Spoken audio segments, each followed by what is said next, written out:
जब तक मैं again hero of organic chemistry का सारा कुछ नहीं ले लेती, मैं ऑर्गेनिक का पहला चैप्टर कंप्लीट नहीं कर सकती। तो हर क्लास की शुरुआत का 15-20 मिनट आपका कोई ना कोई पिछले साल का टॉपिक टिप टू बॉटम लिया जाएगा, ठीक है।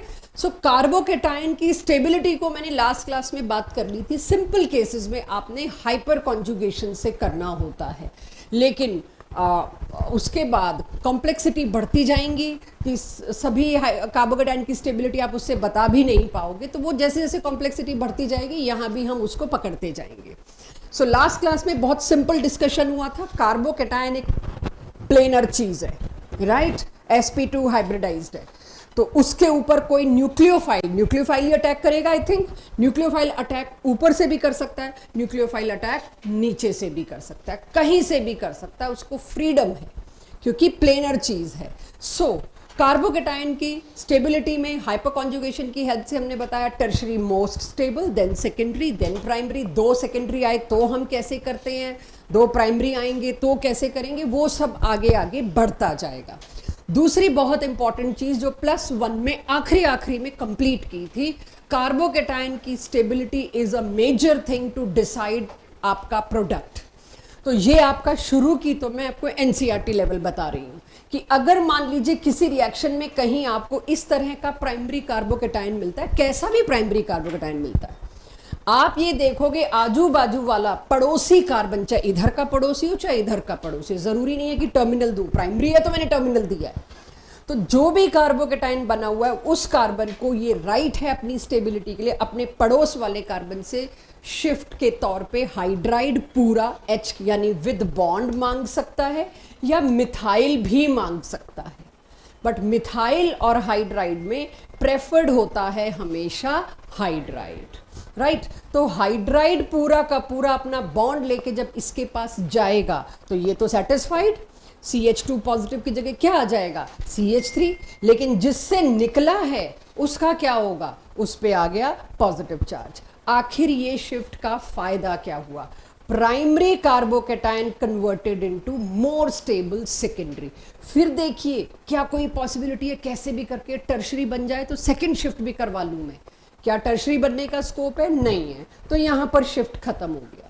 अब जो भी तुम न्यूक्लियोफाइल दोगे, व्हाटसोएवर न्यूक्लियोफाइल विल कम, चाहे वो OH दे रहे हो चाहे वो Br दे रहे हो चाहे दोनों दे रहे हो, दोनों में से एक आके इसके ऊपर अटैक करेगा विच इज मोर पावरफुल। या मेजर माइनर भी नहीं, आधे ये भी Br भी अटैक करेगा तो कुछ एल्काइल हैलाइड्स बन जाएंगे, OH भी अटैक करेगा तो कुछ एल्कोहल्स बन जाएंगे, राइट।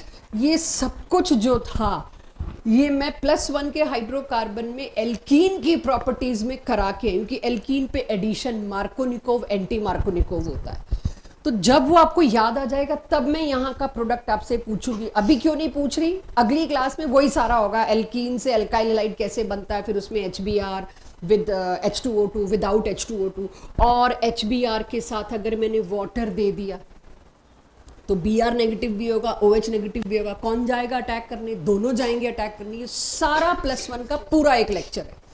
सो इसके आगे का हिस्सा मैं अभी नहीं पूछ रही, लेकिन ये आगे का हिस्सा अगर आज की डेट में कोई +1 का हाइड्रोकार्बन का सिंपल एडिशन रिएक्शन पढ़ ले, एल्कीन से एल्काइल हैलाइड बन रहा है HBr with peroxide without peroxide, और वहां HBr में साथ में एक्वस वाटर के साथ, वरना CCl4 के साथ देते थे, तो आप ये प्रोडक्ट भी प्रिडिक्ट कर सकते हैं फ्रॉम योर +1 हाइड्राइड शिफ्ट की। इसमें मिथाइल शिफ्ट क्यों नहीं हो गया भाई, अगर इसमें बच्चों मिथाइल शिफ्ट हो जाता इसके तो मजे आ जाते, ये तो अपना कार्बोकेटाइनिक चार्ज न्यूट्रलाइज कर देता, पॉजिटिव चार्ज किस पे आता है, इस पे, वो फिर प्राइमरी कार्बोकेटाइन, तो मिथाइल शिफ्ट करके मिल भी क्या जाता, प्राइमरी का प्राइमरी। तो प्राइमरी का प्राइमरी करने के लिए तो मिथाइल शिफ्ट कोई भी करना नहीं चाहेगा, इसीलिए यहां पर जब भी कहीं पर भी हाइड्राइड के अवेलेबल होते हुए मिथाइल शिफ्ट नहीं करता, प्रेफर्ड में हमेशा हाइड्राइड है। फिर आते भाई मिथाइल कब करता है, जब हाइड्राइड का चांस नहीं है, पड़ोस में जब हाइड्राइड नहीं है मिथाइल का चांस तभी है। तो अब ये मैंने एक कार्बोकेटाइन लिया, अगेन इट इज प्राइमरी, ये अपने पड़ोसी के पास H तो है नहीं तो मजबूरी है, अब तो इसको CH3 मांगना पड़ेगा। CH3 मांगते ही यहां क्या हुआ, इसके ऊपर आ गया ये शिफ्ट होके, इसका पॉजिटिव चार्ज न्यूट्रलाइज्ड, लेकिन बचा किसके ऊपर पॉजिटिव चार्ज, इस वाले कार्बन पे, तो चेक, प्राइमरी के बजाय कौन मिल गया मेरे को, टर्शियरी। यानी कि इस तरह से अगर मैं देखूं हाइड्राइड और मिथाइल शिफ्ट कब जरूरी है या कब होंगे, जब स्टेबिलिटी प्राइमरी या जो भी है आपके पास कार्बोटाइन स्टेबिलिटी और बढ़ रही होगी तभी शिफ्ट होगा। तीसरा एक और शिफ्ट, फिनाइल शिफ्ट देखते हैं बहुत ध्यान से। डॉटेड डॉटेड लाइंस इसीलिए बनाइए कि मैं आपका ध्यान वहां ला सकूं। सबसे बड़ी बात, जो मेरे पास ये एक कार्बोकेटायन था, इसको मैं solid line for time being बना देती हूं, इसको मैं सॉलिड लाइन, डॉटेड को इग्नोर कर दीजिए। तो ये कौन सा कार्बोकेटायन था, प्राइमरी। इसके पड़ोस में दो चॉइसेस थी, या तो ये मिथाइल मांग लेता या ये फिनाइल, कोई भी एक चीज मांगता। अगर ये मिथाइल मांगता तो क्या होता, मैं अभी यहीं आपको बताने की कोशिश कर रही हूं ध्यान से। अगर मिथाइल मांगता, दिख रहा है मिथाइल मांगा नहीं, छोड़ दिया मिथाइल, लेकिन अगर ये मिथाइल की डिमांड करता तो क्या होता, मिथाइल को ये वाला बॉन्ड अपना तोड़ना पड़ता बच्चों। शिफ्ट में क्या होता है, पुराना बॉन्ड टूटता है और नया बॉन्ड बनता है। मिथाइल शिफ्ट होने से पहले इससे बॉन्ड तोड़ेगा और इसकी तरफ जाने की कोशिश करेगा। एट ए टाइम एक ऐसी ट्रांजिशन स्टेट होगी जिसमें कार्बन ने 5 बॉन्ड बना रखे हैं, चेक। 3 तो हाइड्रोजन के साथ और एक जुड़ा हुआ है पिछले कार्बन के साथ और एक जुड़ने की कोशिश कर रहा है अगले कार्बन के साथ। अगर तुम मिथाइल शिफ्ट कराते तो यहां पर एक पेंटा वैलेंट स्टेट बनती कार्बन की, highly highly unstable, not possible. Pentavalent state is unstable नहीं है, हाईली अनस्टेबल है। तो नेचर इसको फेवर ही नहीं करेगा, यहीं से लौटा देंगे जल भी घर अपने, 5 बॉन्ड नहीं बनने।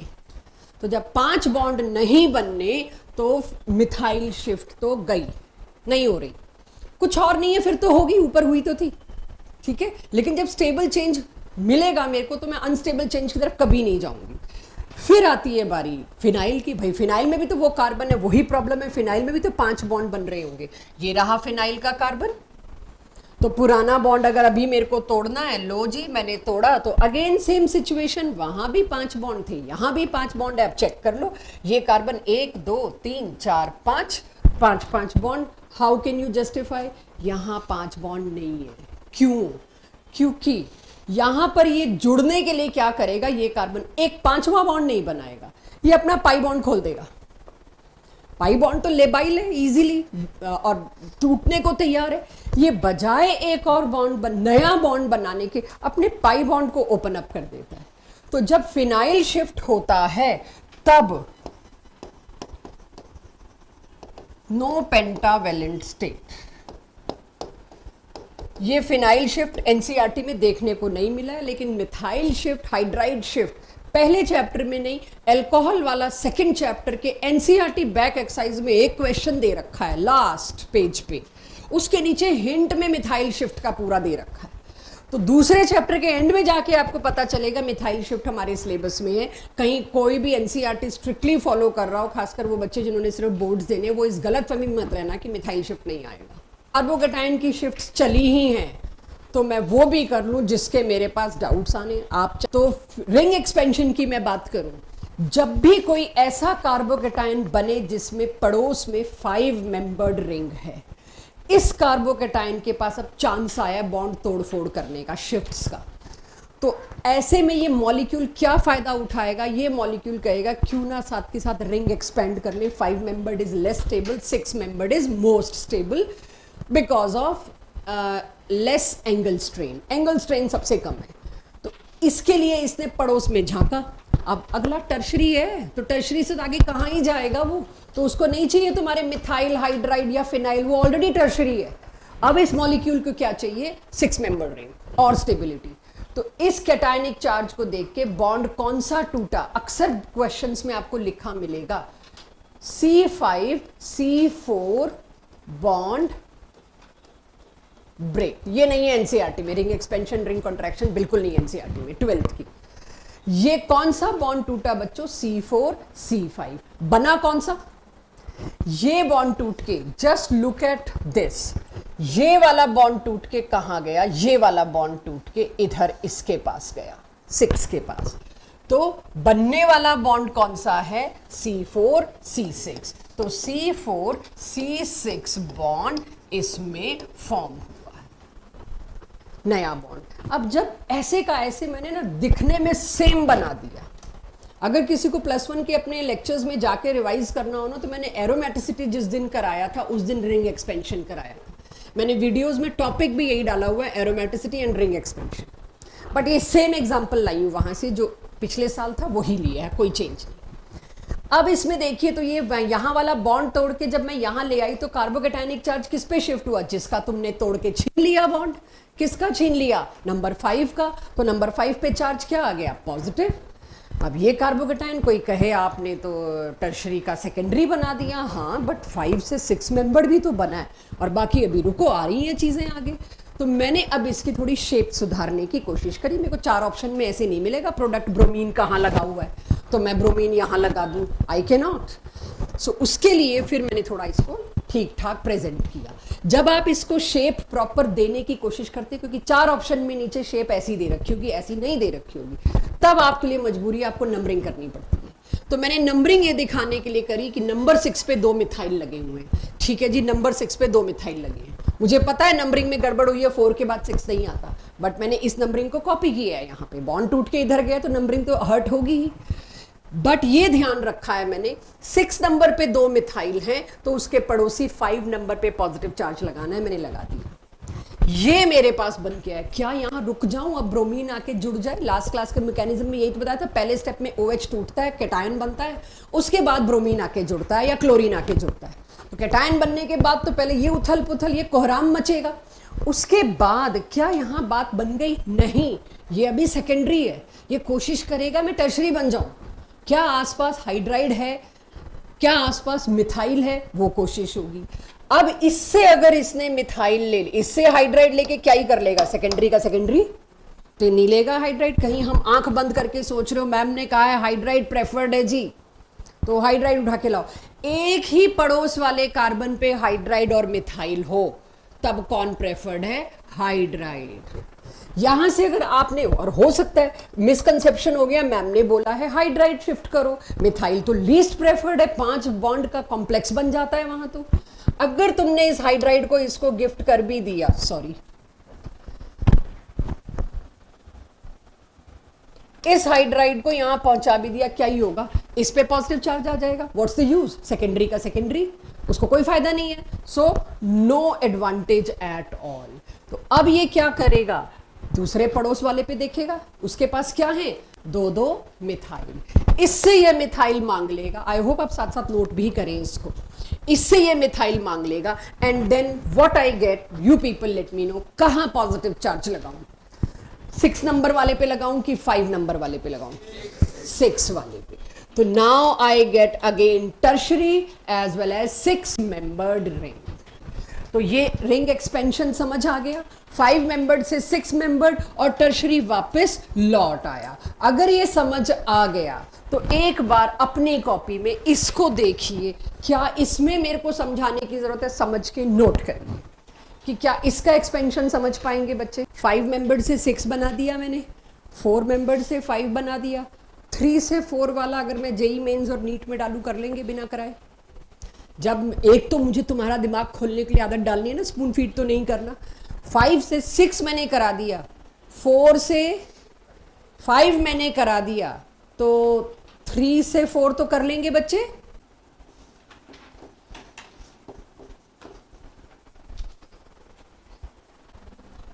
क्या बनेगा, साइक्लो ब्यूटाइल वाला कार्बोकैटायन, पता नहीं। तो ये तभी मैंने कुछ सोच के दिया कि अगर इसमें मैं हेल्प करने के बजाय आपसे गलती कराने के मूड में हूं, तो सोच समझ के जवाब दो। अगर मेरे को ये याद दिलाना है कि ये CPM है, साइक्लोप्रोपाइल मिथाइल कार्बोकैटायन, दुनिया का सबसे स्टेबल कार्बोकैटायन, इसमें तुम शिफ्ट पूछ कैसे सकते हो, तड़ाक से आना चाहिए। अरे क्या कर दिया है मैम आपने, सबसे ज्यादा स्टेबल कार्बोकैटायन, दुनिया का सबसे ज्यादा स्टेबल कार्बोकैटायन ये है। फिर उस पे एक हटा दूं तो सेकंड नंबर, फिर उस पे हटा दूं तो थर्ड नंबर। सारी इंफॉर्मेशन को जोड़ना, रिटेन करना इज आवर जॉब नाउ। तो जो मैं कह रही हूं वो आपको रियलाइज होगा। 80% ऑर्गेनिक पढ़ा के आई हूं तुम लोगों को, बस अब तो याद करना है।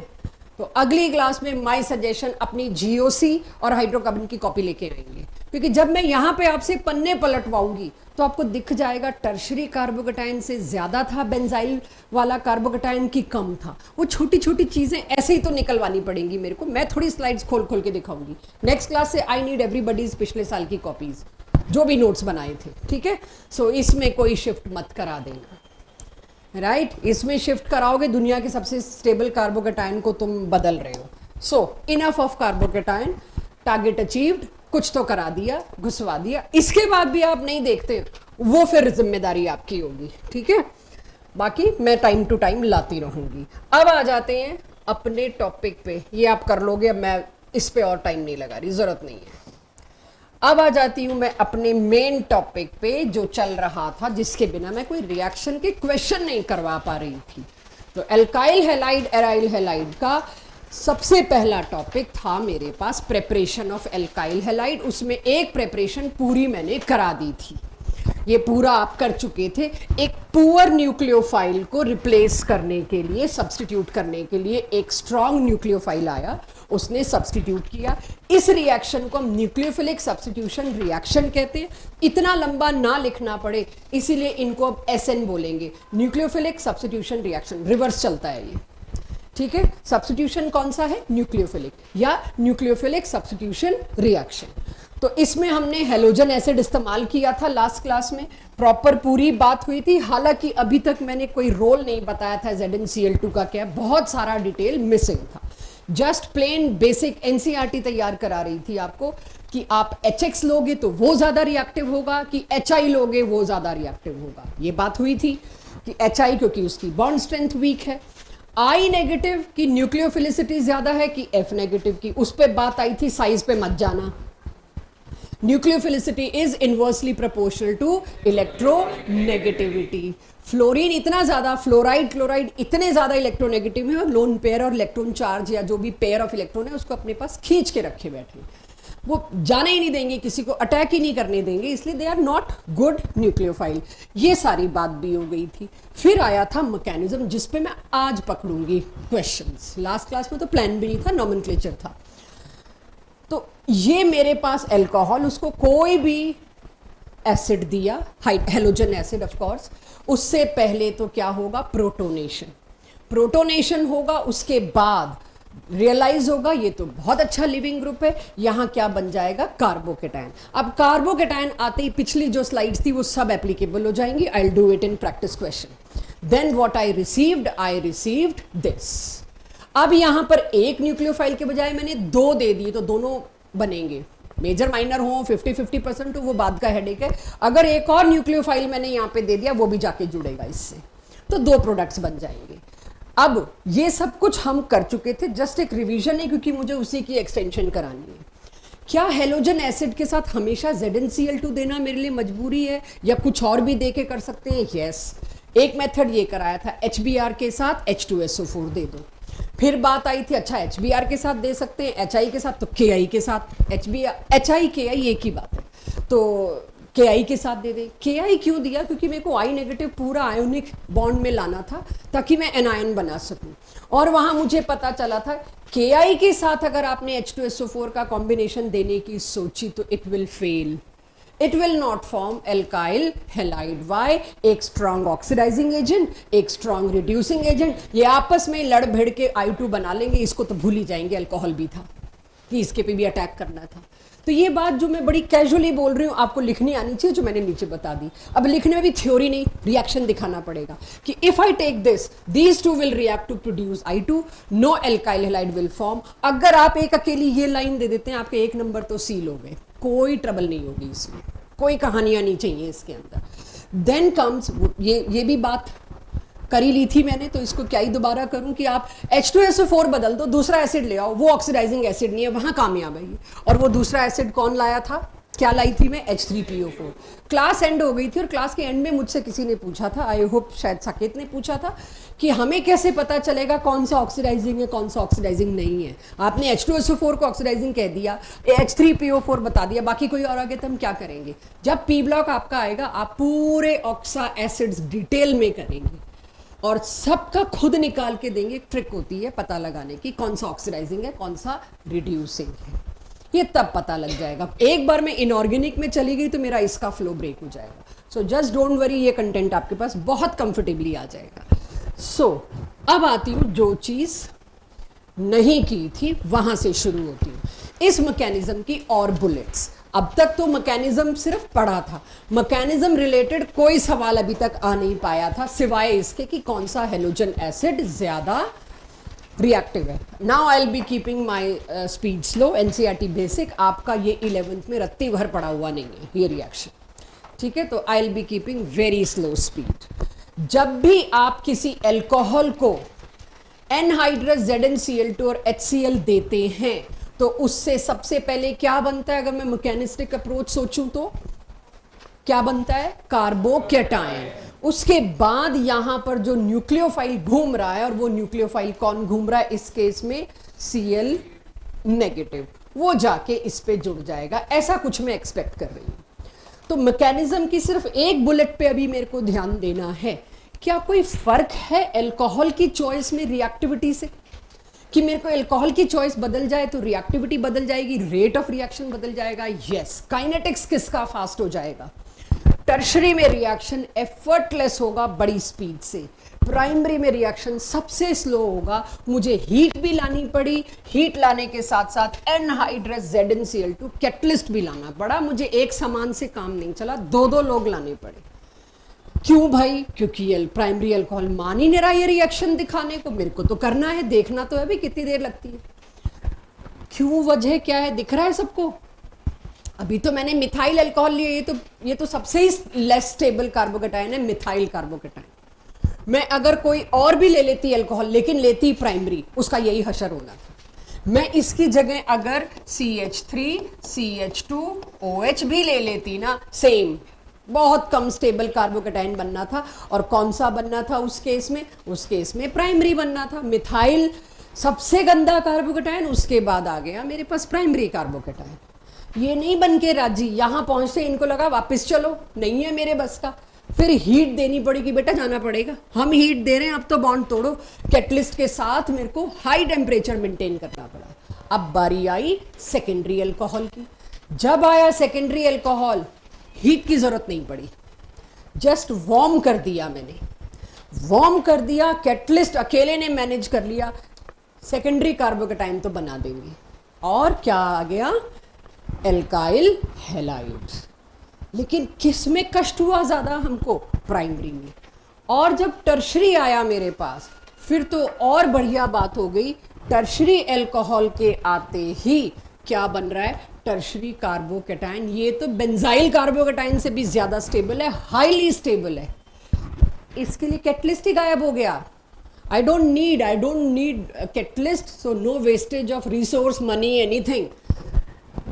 वार्म भी नहीं करना पड़ा, HCl दिया, टर्शरी कार्बोकेटायन तैयार बैठा था, बस कोई मिल जाए, मैं यहाँ से OH H2O बना के इतना अच्छा लिविंग ग्रुप बना के निकलूं बाहर। और यहाँ क्या बन गया? Highly stable carbocation, tertiary carbocation. और उसके बाद स्मूथली यहाँ पर जो भी आपने न्यूक्लियोफाइल दिया हुआ था, क्योंकि चैप्टर मेरा हेलाइड चल रहा है तो मैं हेलाइड के अलावा मजबूरी है कोई और एग्जाम्पल ले नहीं पा रही।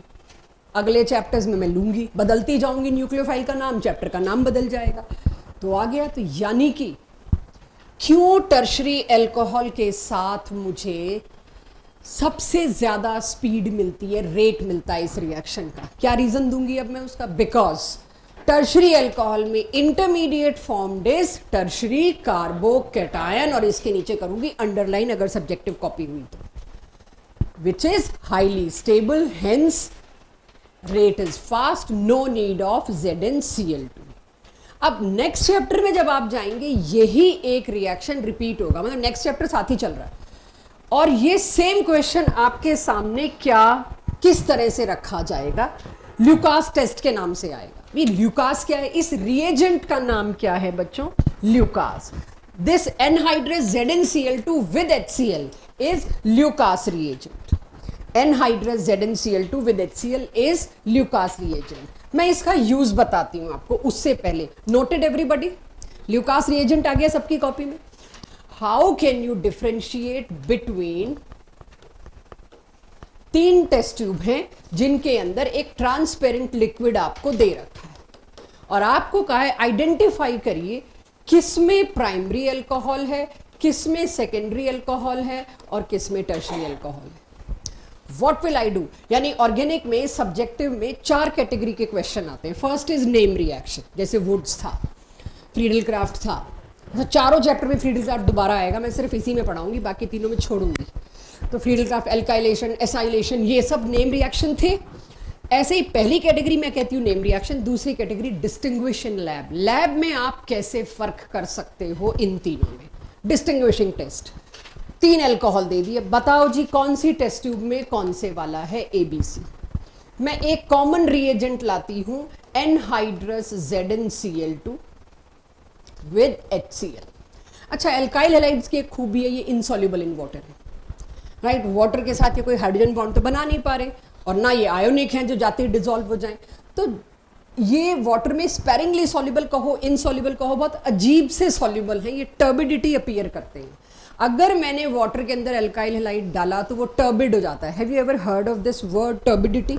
दही देखी है सबने, कर्ड. अगर टेस्ट ट्यूब के अंदर कर्ड है तो उसको निकालने में थोड़ा कष्ट होगा, मुझे थोड़ा जोर लगाना पड़ेगा, मतलब थोड़ा सा उससे और आप कह लीजिए सॉलिडिफाइड वे में, नॉट एग्जैक्टली सॉलिड.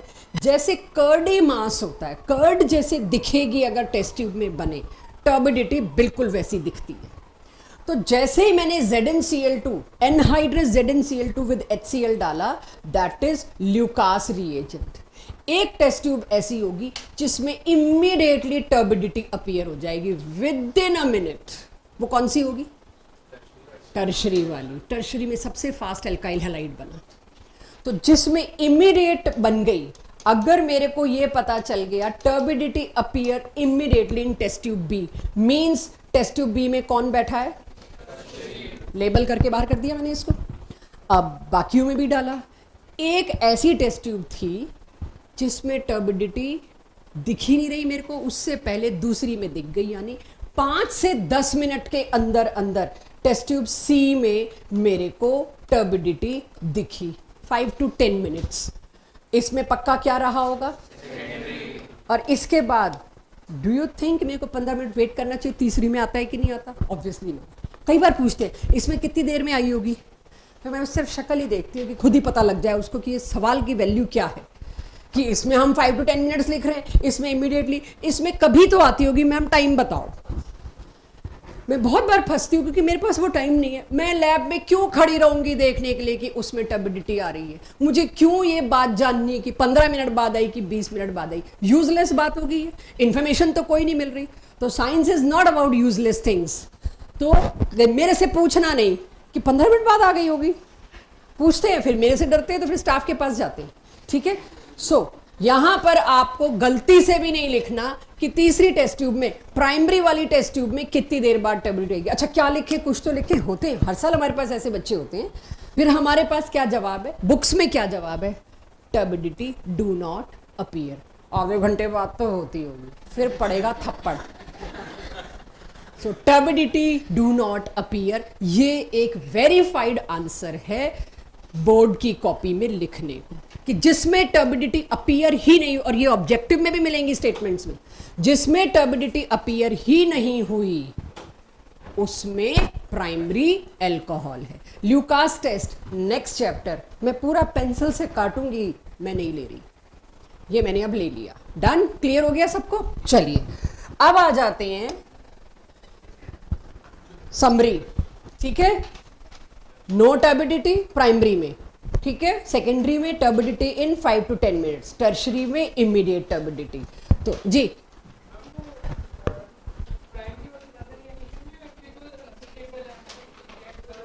बेटा पहला स्टेप ही नहीं हो पाया ना. Valid question. कि भाई कौन अनस्टेबल है, प्राइमरी अल्कोहल नहीं। आप ये सोचो किसी बॉन्ड के टूटने के पीछे क्या मोटिवेशन है, आगे कुछ अच्छा बने। अब आगे क्या बन रहा है, इंटरमीडिएट। अब पता है इंटरमीडिएट तो बहुत ही अनस्टेबल चीज है, तो थोड़ा बहुत कुछ चाहिए, तो HCl ने आके तंग किया कि बॉन्ड तोड़ो, I am a good nucleophile, निकलो बाहर। अल्कोहल ने निकलने की कोशिश की, OH ने, लेकिन आगे बनने वाला कार्बोकेटाइन इतना कम स्टेबल था कि मिथाइल अल्कोहल के लिए वहां जाने की इच्छा शक्ति बहुत कम थी, बड़ा सुस्ता सुस्ता के चलेगा, और उसके लिए मेरे को ZnCl2 और ये सब डालना पड़ा, और पहुंचने में शायद आधा घंटा लगाए, मर मर के होगा रिएक्शन। यस, इंटरमीडिएट फॉर्म बन के ही तैयार नहीं, वो उसके लिए वो मोटिवेशन ही नहीं, या कह लो वो पहाड़ बहुत ऊंचा है एक्टिवेशन एनर्जी वाला, ठीक है, कुछ भी कह लो। अब तो हमारे पास काइनेटिक्स आ गया, तो मैं पहाड़ के नाम रास्ते बता सकती हूँ। अब अगर मेरे को पता है उस वाले में एक्टिवेशन एनर्जी EA, और ऐसे मर्जिंग वाले क्वेश्चंस ले तैयार रहिएगा, इसका EA निहायत ही ज्यादा है, तो फिर काहे का रेट फास्ट, ठीक है। अब तो मेरे पास है, अगर ये +1 में पूछते थे तो मेरे पास जवाब नहीं होते थे जी। तो ये हुआ मेरा अल्कोहल के साथ रिएक्शन, अल्कोहल के साथ HCl का रिएक्शन, सो दैट मैं एल्काइल क्लोराइड बना सकूं। अब आ जाते हैं हम कुछ एक्सरसाइज पे, कुछ क्वेश्चंस पे। Complete the following reaction. N propyl alcohol, एक मैं दिखाऊंगी, बाकी आप बताएंगे। एक मैं इसलिए दिखाऊंगी जो सब कुछ पढ़ा है उसको एक साथ इंप्लीमेंट कैसे किया जाए। N प्रोपाइल अल्कोहल को अगर आपने ZnCl2 और HBr दिया तो आपके सामने है। सबसे पहली गलती, अगर आप सीधे पहुंचे प्रोडक्ट की तरफ, नहीं, चाहे आपके बोर्ड में क्वेश्चन आए, आपको रफ में ही सही जाना ऐसे चाहिए, और मैं तो सजेस्ट करूंगी फेयर में भी ऐसे ही जाइए। पहले बनाइए कार्बोकेटाइन, जब तक बनाएंगे नहीं तब तक याद कैसे आएगा कि शिफ्ट करानी है। फिर कराइए शिफ्ट, आपको क्या मिला, आपको मिला एक सेकेंडरी कार्बोकेटाइन। सेकेंडरी कार्बोकेटाइन के बाद कोई शिफ्ट की पॉसिबिलिटी नहीं है, Br गया और बीच में लग गया। ये है इसका मेजर प्रोडक्ट। कोई मेरे से पूछे how many products are formed, तो मैं क्या दूंगी, 1। How many products can be formed, तो 1-आधा% तो ये भी बन ही जाएगा, 1-आधा% बिना शिफ्ट के भी ब्रोमीन अटैक कर देगा। तो how many products are formed, 1। How many products can be formed, 2। ये 1% के आसपास इसका माइनर बनेगा, लेकिन जब तक क्वेश्चन में कैन बी ना हो तब तक आपको बेचैनी नहीं होनी चाहिए। मेरे को आता है, मैं तो बता के रहूंगी, ये मैं करा के आई हूं पीछे। हाँ, वो शिफ्ट करके प्रोडक्ट दो मेरे को। मैम 2 मिथाइल 2 आयोडोप्रोपेन, मतलब ब्यूटेन, सॉरी।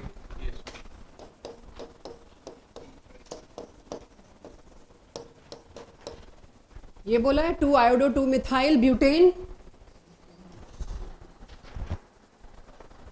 बाकी लोग बताएं। अब जरा रिंग कॉन्ट्रैक्शन देख लेते हैं, क्योंकि डीपीपी में या मेरे चैप्टर टेस्ट में तो आएगा, क्योंकि क्लास में आ रहा है। तो अब जरा रिंग कॉन्ट्रैक्शन भी देख लेते हैं एक बार।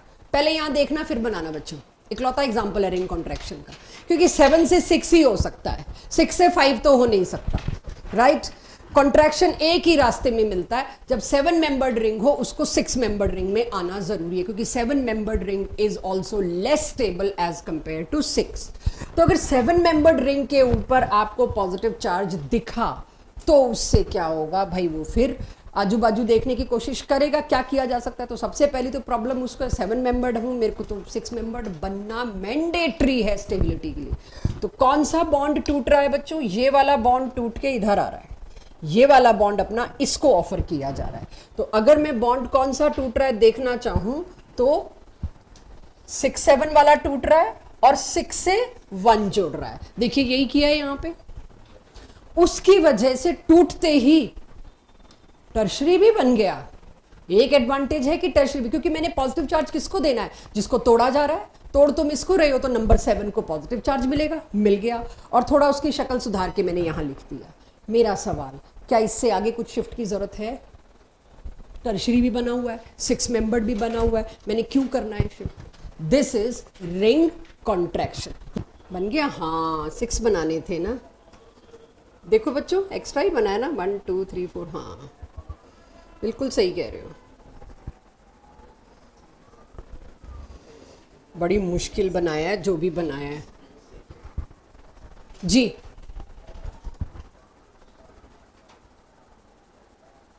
चलो अब मैं आती हूँ एक और प्रैक्टिस क्वेश्चन। ये तो करा दिया ना मैंने नियोपेंटाइल, बिल्कुल अभी अभी करा के आई हूँ। अब आ जाइए आप, कुल मिला के जो पहली मेथड चल रही है पिछली क्लास के एंड से या आज की क्लास के शुरुआत से, इन टोटल उसको समराइज करके पैक करते हैं और सेकंड थर्ड मेथड्स पे पहुंचते हैं। तो पहली मेथड क्या थी मेरे पास, फ्रॉम एल्कोहल्स। ये वाली मेथड अभी मैं सिर्फ इतना करा के आई हूं आपको, इसकी सारी डिटेलिंग, राइट, इसकी सारी डिटेलिंग करा के आई हूं। तो पहले तो इसे देख लीजिए, ये करा के आई हूं। एक छोटा सा डिटेल रह गया बच्चों, बात करनी पड़ेगी। रोल ऑफ ZnCl2 नहीं आया ना, चलिए ये पढ़िए पहले, आखिर ZnCl2 ने आके किया क्या। ZnCl2 जिंक के पास, जिंक कौन से ग्रुप का है, कौन से ब्लॉक का है, डी ब्लॉक। जिंक के पास वेकेंट डी ऑर्बिटल्स हैं, बिल्कुल हैं। 3D नहीं है तो क्या हुआ, 4D खाली पड़ा है। जिंक के पास वेकेंट डी ऑर्बिटल्स हैं। अब मैंने उठा के लिया यहां पर एल्कोहल और इसको दिया HCl। मेरी सबसे बड़ी जरूरत इसमें क्या है, ये बॉन्ड टूटे, कोई आए जो इस बॉन्ड को तोड़ने को एनकरेज करे। तो हम तो कहते हैं HCl कर रहा होगा, नहीं, HCl क्या कर रहा है, वो सिर्फ न्यूक्लियोफाइल प्रोवाइड कर रहा है। यस, वो प्रोटोनेट भी कर रहा है जाके, ये प्रोटोन जो है इधर जाके इसका प्रोटोनेशन भी हो रहा है। होप इतना सबको इंटैक्ट है इंफॉर्मेशन। यहां पर जिंक का एक्चुअली रोल क्या है, zinc will form bonds with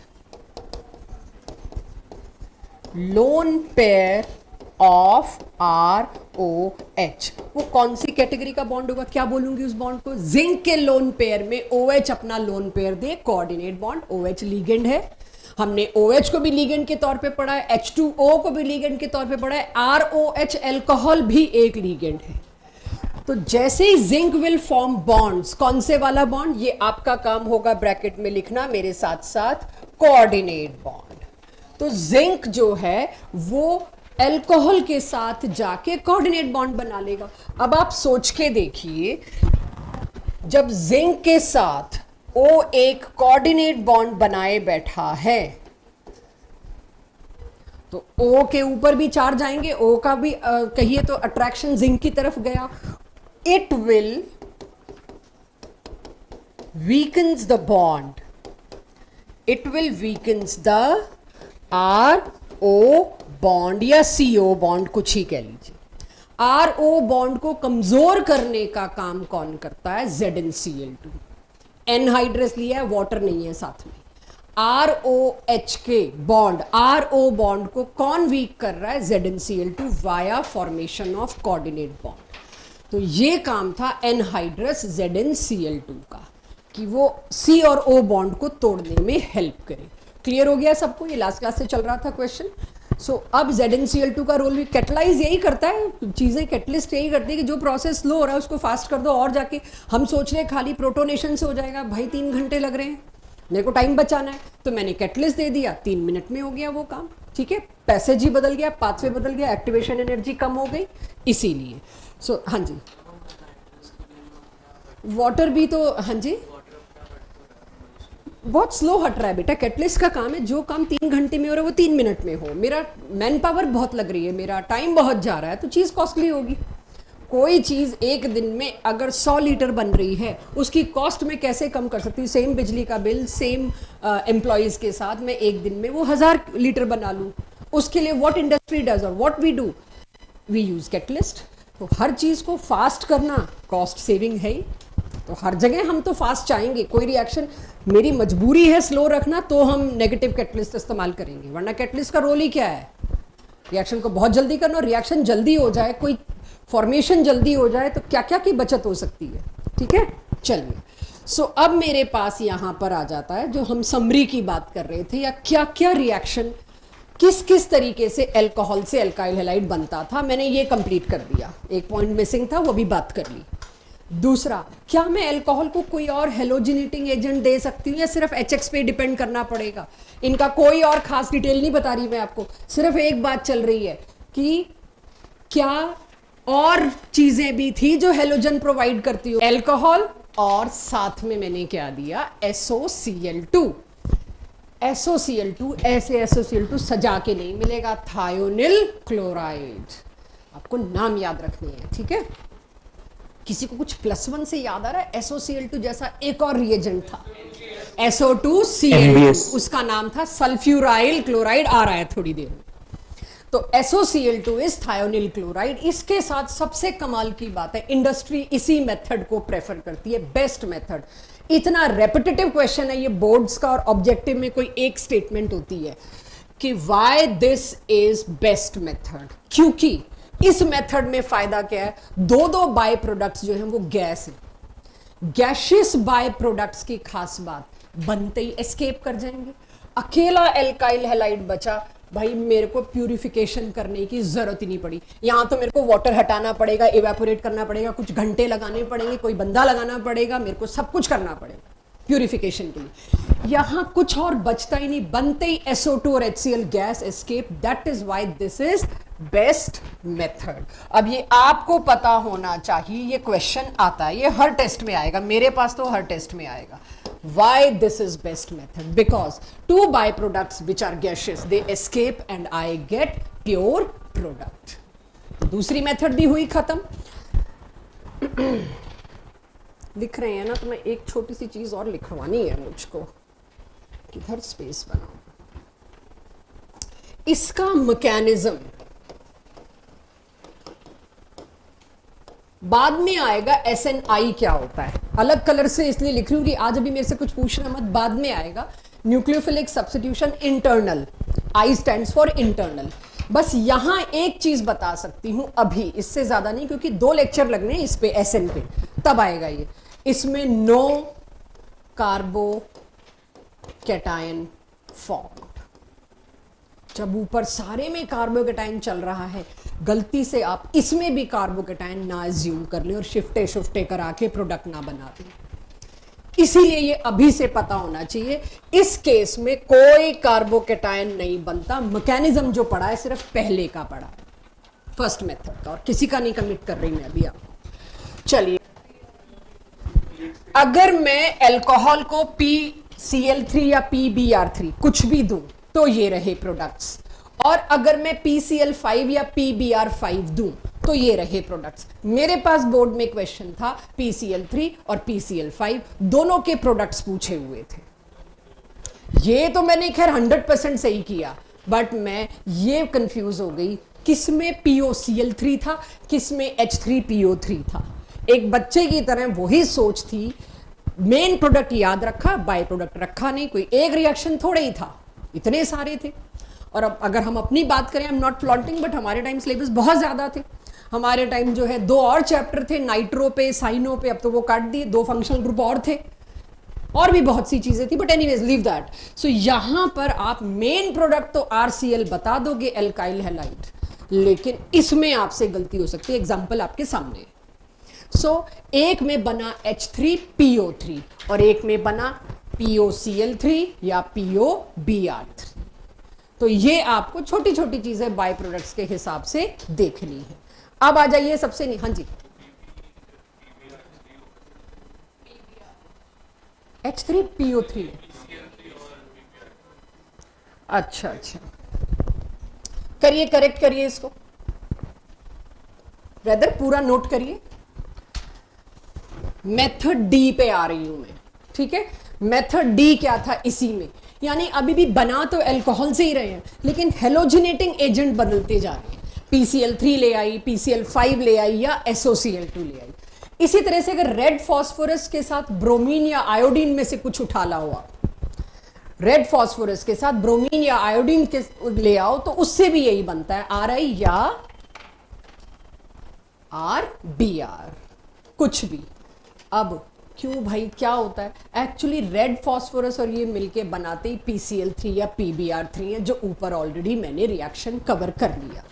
तो रेड फॉस्फोरस और आयोडीन के साथ आप रिएक्ट कराओगे तो RI बनेगा, रेड फॉस्फोरस और ब्रोमीन रिएक्ट कराओगे अल्कोहल के साथ तो RBR बनेगा। ठीक है, और क्या रोल क्या था इसमें रेड फॉस्फोरस और I2 का, ये मेरे से पूछा जा सकता है। तो ये रहा रोल I2 का या Cl2 का with red phosphorus. Noted.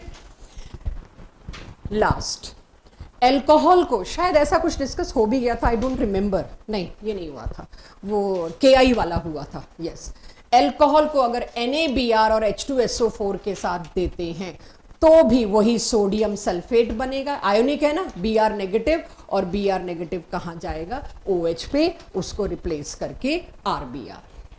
This is how we can form alkyl halide from alcohol. ये मेरे पास पहली मेथड पूरी हुई। अब इस पहली मेथड में 5 टाइप से मैंने काम किया, उन सब के लिए एक बात बोल रही हूं, none of this method is use to prepare aryl halide. एक भी एग्जाम्पल में बेंजीन रिंग का क्यों नहीं लाई, क्योंकि ये एराइल हैलाइड बना ही नहीं सकते मेथड्स। तो गलती से भी एराइल हैलाइड ऐसे नहीं बनाएंगे जैसे आपने एल्काइल हैलाइड बनाया। राइट, रीजन अभी आपसे पूछने वाली हूं, बट पहले आप इस लाइन को नोट कर लें। आज तो रीजन सिर्फ हल्का फुल्का सा, लेकिन जब रिएक्शंस में आएंगे तो एनसीईआरटी के हिसाब से बहुत लंबे रीजन है, 3-4 रीजन है, तब डिटेल में बात करेंगे। बट आज उसकी नींव तो खड़ी करनी पड़ेगी। ऊपर की कोई भी मेथड उठा के मैं फिनोल को bromine, red phosphorus, SOCl2, HCl with anhydrous, ZnCl2, NaBr with H2SO4 कुछ भी ला दूं, no reaction. Can somebody guess why? अब तो डेप्थ भी पढ़ ली आपने, पूरी मैकेनिज्म पढ़ डाला, क्यों भाई? फिनोल के साथ कोई गैस अपनी +1 की नॉलेज आपसे वैसे एक्सपेक्टेड नहीं है, सो नो लोड। कोशिश कर लो, जब प्रेशर कम हो कई बार अच्छा आंसर आ जाता है। यहां पर वो नहीं हो पाया। क्या नहीं हो पाया? पहला स्टेप क्या था? पहला स्टेप क्या चीज बनती है? कार्बोकेटायन। ये स्टेप नहीं हो पाया, क्यों? सुन, नहीं नहीं नहीं नहीं नहीं, वो कुछ और था बेटा। AlCl OH का हाँ बोलो। OH का प्लस इफेक्ट ज्यादा है। OH का प्लस M इफेक्ट ज्यादा है हाइड्रोजन। बिल्कुल ठीक, ज्यादा। OH रेजोनेंस में इन्वॉल्व है। हाँ ठीक है, बिल्कुल सही। तो दोनों बच्चों ने यही बात बोली, एक ने कहा OH का +M इफेक्ट ज्यादा है और एक ने कहा रेजोनेंस में इन्वॉल्व होगा। ठीक है, मान गई। फिर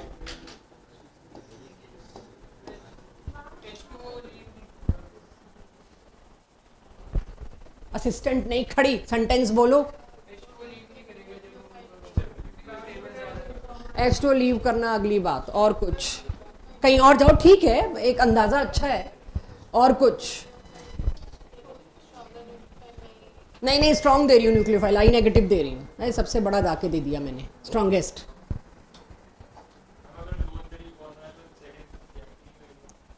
लोन पेयर ने बॉन्ड बना लिया तो हाँ, क्यों नहीं रिएक्ट होगा, वही तो पूछ रहे हैं।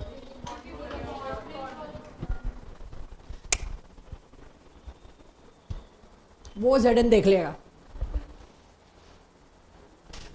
मतलब आप लोगों के अंदाजे बिल्कुल ठीक हैं, मैं ये कह भी नहीं सकती कि गलत है, बट थोड़ा और प्रिसाइज पे आओ। ये कैटलिस्ट फैटलिस्ट छोड़ दो, मेन सबस्ट्रेट पे ध्यान दो। प्रॉब्लम ये हो रही है, तुम सबस्ट्रेट पे ध्यान नहीं दे रहे, तुम कैटलिस्ट पे ध्यान दे रहे हो, तुम और चीजों पे। इस सबस्ट्रेट के साथ क्या हो रहा है वो सोचिए ना। जब ये इधर आ गया होगा, 4 से 5 रीजन दे रखे एनसीईआरटी ने, जब हम एराइल हैलाइड बनाएंगे तब बात करेंगे। लेकिन आज जो मैंने कहा थोड़ी नींव रख के जा रही हूं, पार्शियल डबल बॉन्ड कैरेक्टर। अगर आप यही साइक्लोहेक्सेनोल लेते, 5 से 10 मिनट में टर्बिडिटी आ जाती, रिएक्शन हो जाता। लेकिन यहां पर ड्यू टू रेजोनेंस क्या हो गया?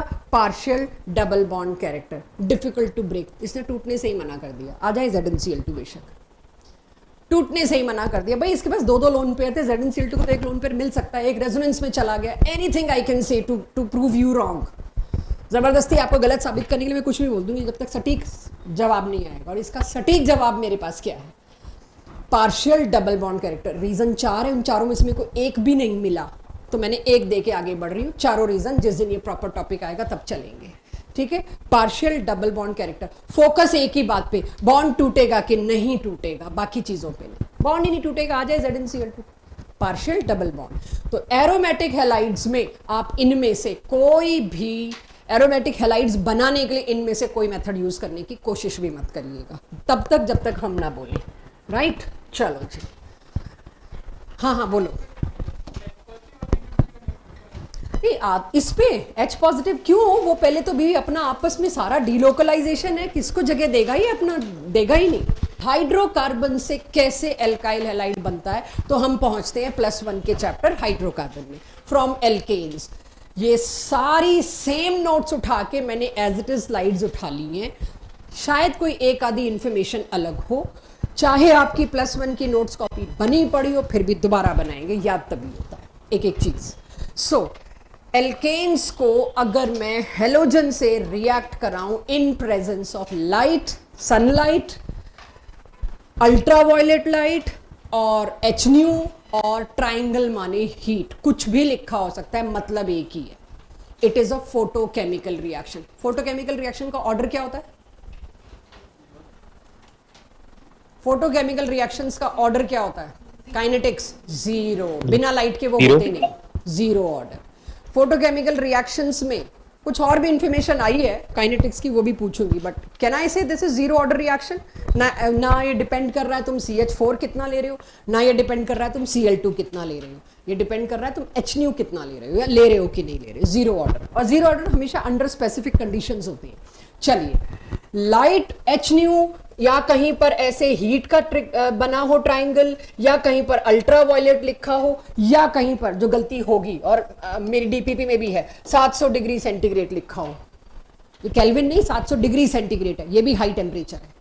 तो आप तो सोचो हमें तो हीट बताया गया था, लेकिन 700 डिग्री सेंटीग्रेड हीट होती है ये नहीं बताया गया था, तो उसका कोई जवाब नहीं होगा मेरे पास। तो ये कुछ भी लिखा मिल सकता है। सो हेलोजिनेशन कैसे होता है, ये +1 का NCERT का पहला मैकेनिस्टिक रिएक्शन है, इसलिए मैं उसको इतने डिटेल में नहीं लूंगी। आपने NCERT +1 में पढ़ी होगी तो एक बार दोबारा देखिएगा। डिटेल तो पूरा लूंगी, थोड़ा फास्ट लूंगी। डिटेल में तो मैं सारी +1 की स्लाइड उठाई है। CH4 को HNu विद Cl2 जब आप देते हो, एक एक करके, ये एक चेन रिएक्शन है, राइट, एक एक करके एक एक H सब्स्टिट्यूट होता जाता है क्लोरीन से, तब तक जब तक सारे H क्लोज नहीं हो जाते, सारे H सब्स्टिट्यूट नहीं हो जाते। And product is carbon tetra chloride. Second last product क्या बना है बच्चों इसमें? क्लोरोफॉर्म। तो इस तरह से ये चेन रिएक्शन है, ये आप चाह के रोक नहीं सकते। लेकिन अब ऐसे कैसे मान ले रोक नहीं सकते? रिसर्च तो यही है ना, इफ मैं रोकना चाहूं, क्योंकि मेरा सिलेबस अगर है एल्काइल हैलाइड तक, डाई हैलाइड नहीं बनाना, ट्राई हैलाइड नहीं बनाना, टेट्रा नहीं बना, कैन समबडी, और ये मैंने 11th में भी किया आपके साथ ये इंटरेक्शन, क्या करूं कि मेरे को एक ही हेलोजन सब्स्टिट्यूट हो, उसके बाद रिएक्शन रुक जाए। कोई तीसरी नई चीज नहीं ला रही मैं ना, कोई तीसरी नई चीज नहीं ला रही मैं। मुझे भी उम्मीद थी कि सबसे पहला आपके पास होगा कैटलिस्ट पे पॉइजन ला दो कि वो आधे में रुक जाए। वो लाते थे हम लिंडलार और बिर्च वाले केस में, वो नहीं ला रही मैं, कुछ तीसरा नया नहीं ला रही, यही है जो है। इसमें ही आप कम ज्यादा कर सकते हो, this is my hint. Light कम ज्यादा मत करना, उन्हें बहुत जूता मारूंगी उठा के यहाँ से। लाइट कम ज्यादा मत करना, मेरा पेशेंस मर जाएगी यहाँ पे, मैंने सच में मारना है उठा के। मेरे पे 2-4 केस तो हो जाएंगे अगर मैंने और धमकियां दी ये तो। अरे भाई बताओ क्या करूं, तने क्या करना चाहिए? यहां रुक जाए, इतना ज्यादा Cl2 दे दो कि CH4 बन जाए, CH4 का एक H हटे। 2 ऑप्शंस, उसने कहा Cl2 कम कर दो, मैं बोल रही हूं ज्यादा कर दो। Cl2 मैं कहती हूं इतना ज्यादा कर दो कि सामने मीथेन सारे को कर दे, या उसने कहा Cl2 इतना कम कर दो कि पहले स्टेप में खप जाए, अगले स्टेप के लिए बचे ही ना। अगले स्टेप के लिए बचे ही ना, मेरे को यही तो करना है कि मेरे को आगे नहीं जाने देना, और मैंने क्या कहा, कोई चीज कम ज्यादा कर दो। तो उसके लिए या तो आप Cl2 कम दीजिए या फिर एक्सेस ऑफ मीथेन। अगर आप मीथेन को एक्सेस कर देते हो तो रिएक्शन यहां रुकेगा, अगर आप Cl2 की एक्सेस कर देते हो, ये ऑब्जेक्टिव्स में क्वेश्चन एक्सपेक्ट करिए, खूब मिलेगा। और आप कन्वर्जन में आएंगे, मैम इसमें तो ये बनता था, आपने यहां क्यों रोक दिया? तब मैं क्या बोलूंगी, मैंने क्या लिया है, एक्सेस ऑफ मीथेन लिया है। या मेरे को जैसे भी जो भी रिक्वायरमेंट थी, मैं Cl2 कम कर दूं, लिमिटेड सप्लाई ऑफ Cl2। तो ये अब आपको अपनी कॉपी में खुद के लिए लिखना। ये हमें तो डिस्कशन करते करते याद आता है कि कभी ऐसा फंसे थे हम, किसी ने ऐसा डाउट पूछा था जो हम स्लाइड्स पे नहीं लिख सकते। ये डिस्कशन के साथ इनप्रॉम्प्टू आती हैं चीजें, तो ये आपको अब आइडिया होना चाहिए। चलिए जी, ये रिएक्शन किस कैटेगरी में होगा? ये होगा सब्स्टिट्यूशन। एक चीज की जगह दूसरी चीज आ रही है। तो मैंने पिछला रिएक्शन आपको बताया न्यूक्लियोफिलिक सब्स्टिट्यूशन, अब क्या बता रही हूं आपको, फ्री रेडिकल सब्स्टिट्यूशन। अब ये सारा +1 का किया हुआ है, क्यों कह दिया जी आपने इसको फ्री रेडिकल सब्स्टिट्यूशन, ऐसे कैसे? अब देखते हैं। ये एक सब्स्टिट्यूशन रिएक्शन में मान के चल रही हूं, ये चेन रिएक्शन है, मुझे पता है, मैंने भी इसका पहला स्टेप लिखा है आपसे बात करके। नाउ इसके मैकेनिज्म में मुझको पता चलेगा why I said that this substitution reaction is कौन से वाला, फ्री रेडिकल। ये अब आपको आई होप कुछ लोगों को तो याद आ गया होगा कि पढ़ा पढ़ा सा है। टेस्ट तो मैं नहीं कह सकती कि दे दो इस पे, लेकिन पढ़ा पढ़ा तो दिखेगा आपको। अब सबसे पहला स्टेप मैकेनिज्म में क्या होता था, चेन इनिशिएशन। चेन का मतलब चेन नहीं है यहां पर, चेन का मतलब है लगातार होने वाले इवेंट्स। लगातार होने वाले इवेंट्स की शुरुआत पहले इवेंट से होती है, पहले स्टेप से होती है। एक बार तुम फ्री रेडिकल बना दो, उसके बाद chain start, chain of steps. तो जैसे ही मैंने H न्यू दिया और होमोलिटिक बॉन्ड फिशन हुआ, एक सा टूटा, दोनों साइड बंटवारा बराबर बराबर, इधर एक इलेक्ट्रॉन इधर एक electron, it result into 2 free radical, hence the name free radical substitution. तो अब मेरे पास एक बार फ्री रेडिकल बन गया, फिर तुम चेन को रोक नहीं सकते। काश रोक सकते होते, हैं रोकने के तरीके, बट अभी तो मैं रोकना चाह भी नहीं रही। तो ये आपके पास आया मीथेन, रेडिकल किसको अटैक करेगा, उसको तो अपनी स्टेबिलिटी चाहिए, उसको एक और रेडिकल चाहिए। उसने एक रेडिकल यहां से होमोलिटिक फिशन करके मांगा, अपना HCl बना के निकल गया। पीछे क्या बचा, मिथाइल फ्री रेडिकल। ये मिथाइल फ्री रेडिकल, अगला टारगेट इसका कौन, फिर वही Cl2। Cl2 टकराया इसको, Cl2 टकराते ही फिर क्या हुआ, अब ये रेडिकल परेशान था, Cl2 तो ठीक ठाक घूम रहा था, ये रेडिकल परेशान था, मुझे कुछ चाहिए, तो कुछ चाहिए तो ले लो। अब तो होमोलिटिक फिशन स्टार्ट है, लाइट का सपोर्ट है, होमोलिटिक फिशन हुआ और मेरा पहला बन गया CH3Cl। But the problem is again free radical generated. हर वो स्टेप, ये देखिए सारे स्टेप लगातार एक टेस्ट ट्यूब में हो रहे हैं। हर वो स्टेप जिसमें फ्री रेडिकल जनरेट हो रहा है उसको मैंने प्रोपोगेशन में डाल दिया। हर वो स्टेप जिसमें एक न्यूट्रल चीज से, एक स्टेबल चीज से फ्री रेडिकल बन रहा है उसको मैंने इनिशिएशन में डाल दिया, वो एक ही है Cl2 वाला। और कहीं रास्ते में दो फ्री रेडिकल आपस में टकरा रहे हैं और फिर से उसमें जा रहे हैं, उसको मैं अगली इसमें डाल दूंगी टर्मिनेशन में। ये तो टर्मिनेट कर रहा है, मींस फ्री रेडिकल का बनना इज चेन, फ्री रेडिकल का शुरू होना is chain initiation, free radical से फ्री रेडिकल का बनना इज प्रोपोगेशन, और दो फ्री रेडिकल का मिलके डेड हो जाना इज टर्मिनेशन। तो ऐसा कभी मत सोचना टेस्ट ट्यूब में ना पहले ये हुआ होगा, फिर ये हुआ होगा, फिर ये, सारे एक साथ दबा के शुरू हो गए इन अ फ्रैक्शन ऑफ सेकेंड। तो सब पैरेलल चले जा रहे हैं एक दूसरे से कोलिजन कर कर करके, एंड सो ऑन।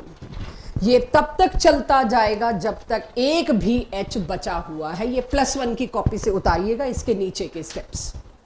सिर्फ एक चीज मैं छोड़ रही हूं कि इसके नीचे के स्टेप आप NCERT से भी देख सकते हैं। बट इस रास्ते में क्या कभी ऐसा नहीं हुआ कि दो फ्री रेडिकल टकराए, बिल्कुल हुआ ना, उसने थोड़ी स्पीड हैम्पर करी बट हुआ। तो क्या दो मिथाइल फ्री रेडिकल भी टकरा गए होंगे? यस, दो मिथाइल फ्री रेडिकल भी टकरा सकते हैं आपस में।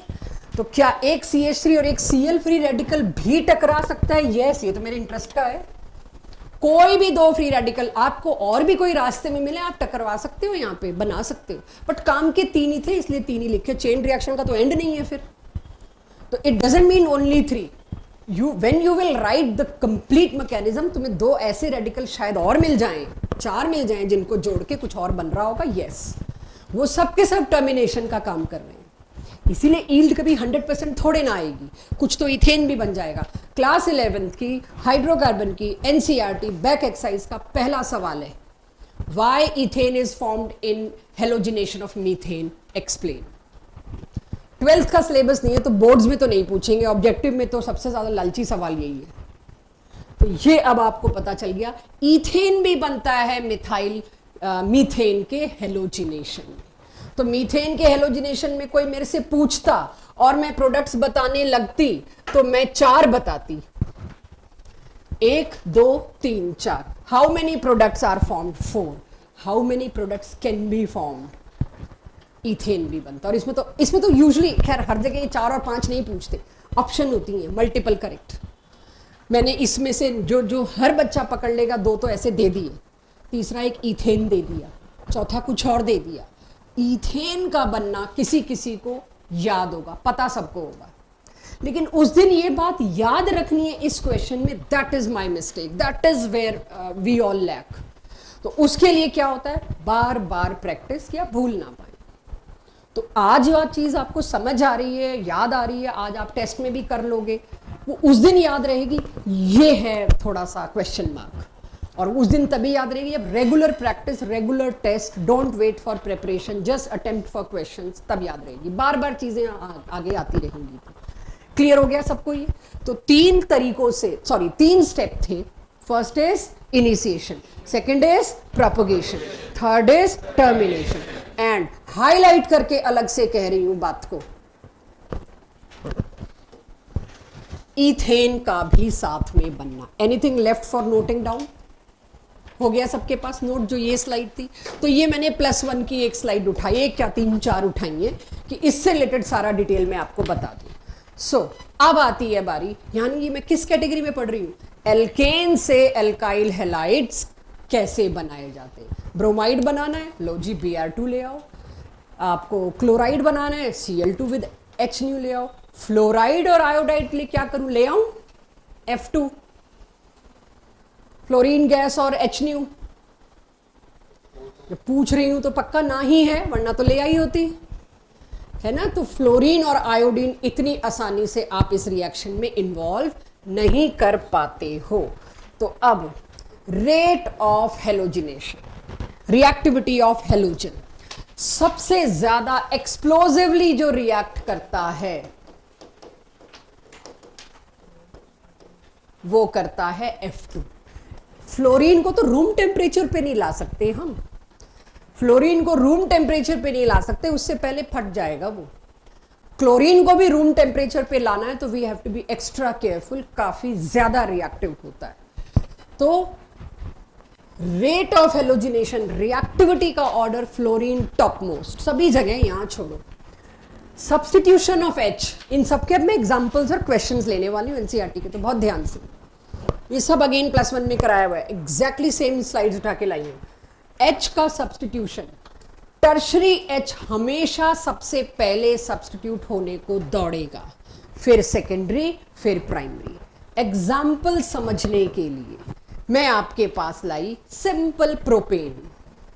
प्रोपेन को मैंने Cl2HNu देने की कोशिश करी। यहां पर 2 तरह के हाइड्रोजन हैं, एक तो कैटेगरी A, ये थे 2 सेकेंडरी हाइड्रोजन।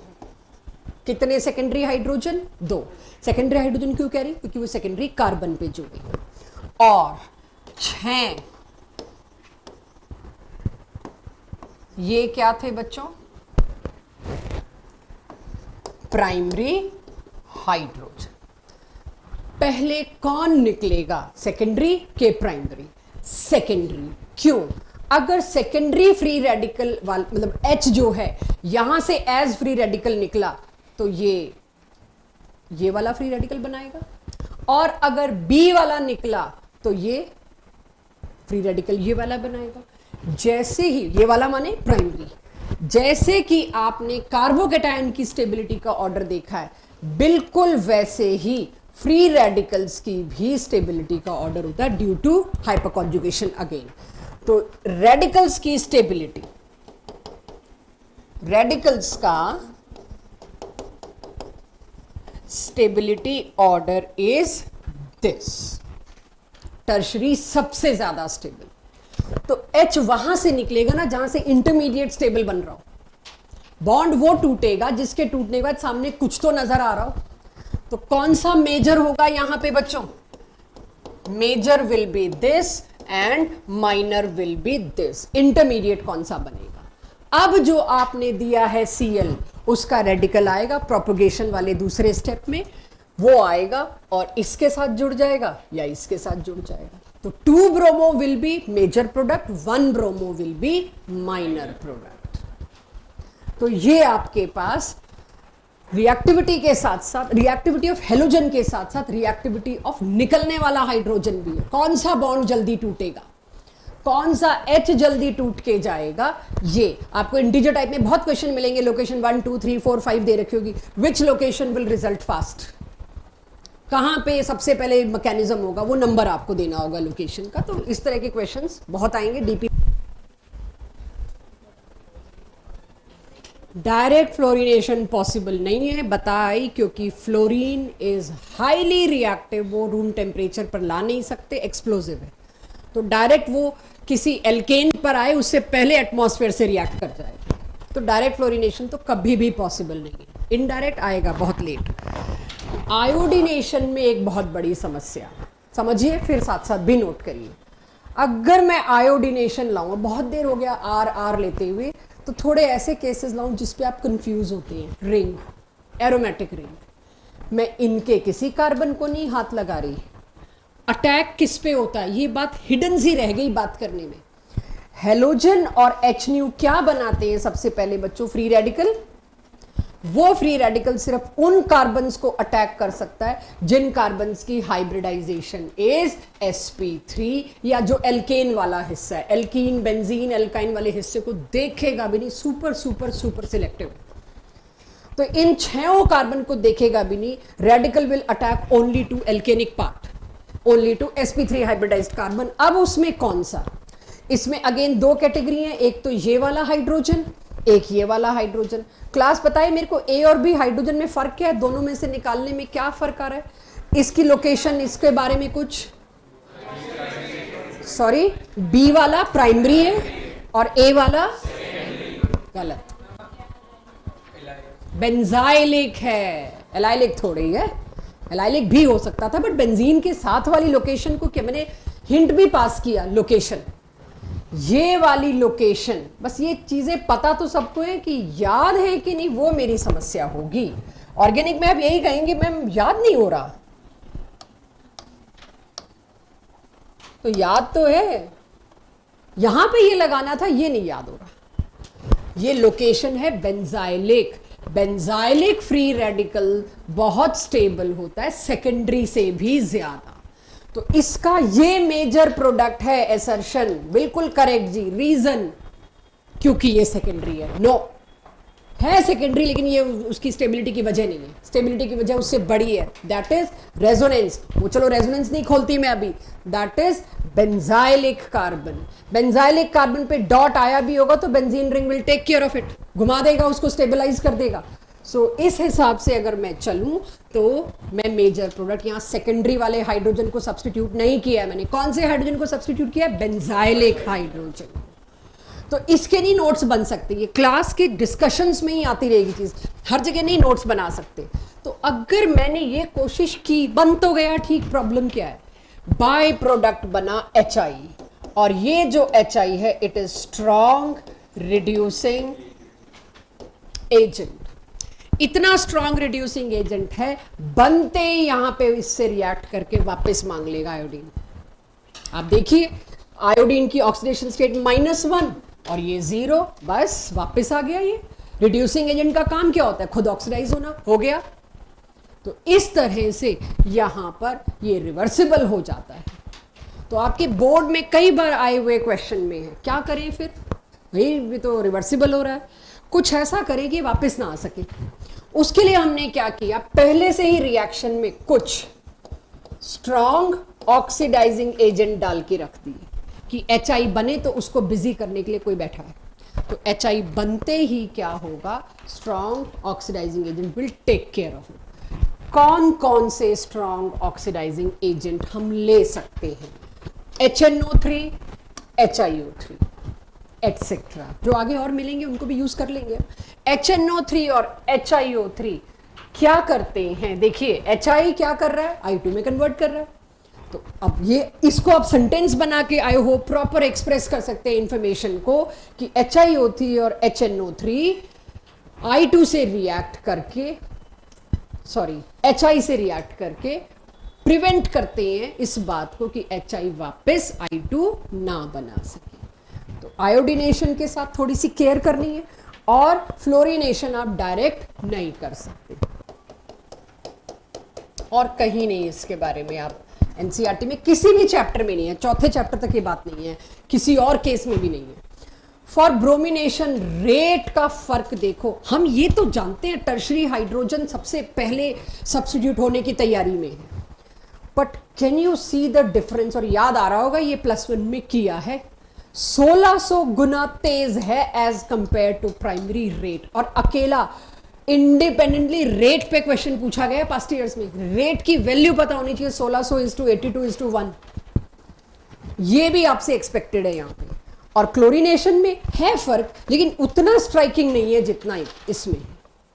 तो ब्रोमिनेशन के लिए एक बात जो स्टेटमेंट बहुत पॉपुलर है पास्ट ईयर्स में, कौन सा ज्यादा सिलेक्टिव है, ब्रोमिनेशन।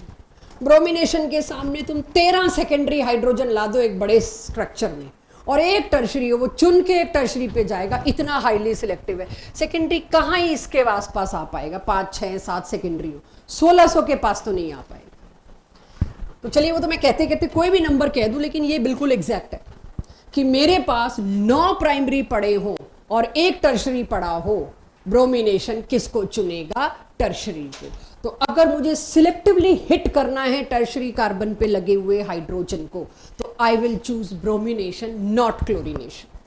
सिलेक्टिविटी चाहिए हैलाइड बनाने की तो ब्रोमिनेशन। अच्छा, क्लोरीनेशन में सिलेक्टिविटी नहीं है उतनी powerful, it is less selective, right, less selective. अच्छा बताइए फास्ट कौन सा है, क्लोरीनेशन। जो फास्ट है वो लेस सिलेक्टिव है, क्लोरीन ज्यादा रिएक्टिव है, जो स्लो है वो मोर सिलेक्टिव है। Bromination is slow, right, I hope याद है। फ्लोरिनेशन तो बहुत फास्ट है, फिर क्लोरीनेशन, फिर ब्रोमिनेशन, और आयोडीनेशन बहुत सुस्त है।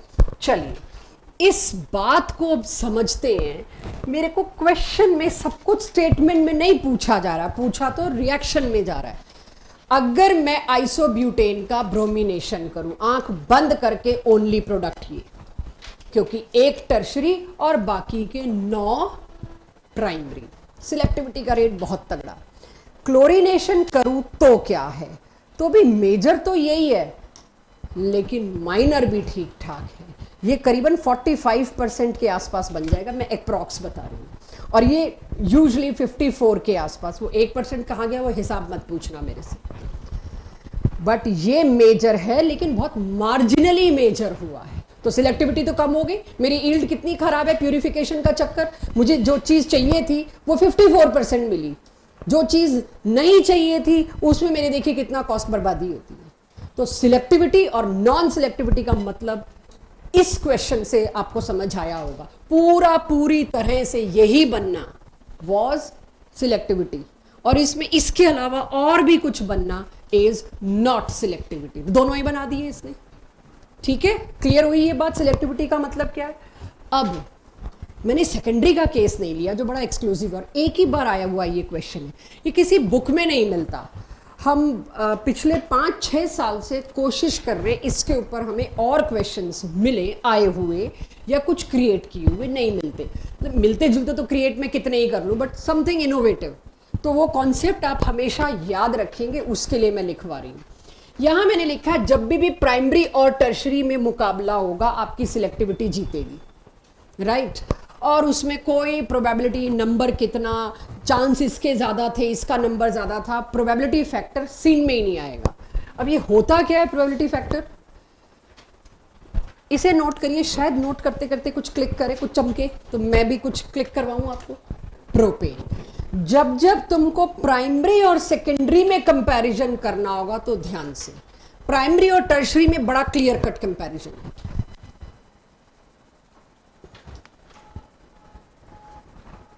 इस पे तो कोई डाउट ही नहीं है, 82 टाइम्स था। ये तो अगेन हाईली सिलेक्टिव है। ब्रोमिनेशन के मेजर पे मेरे को कोई डाउट नहीं है।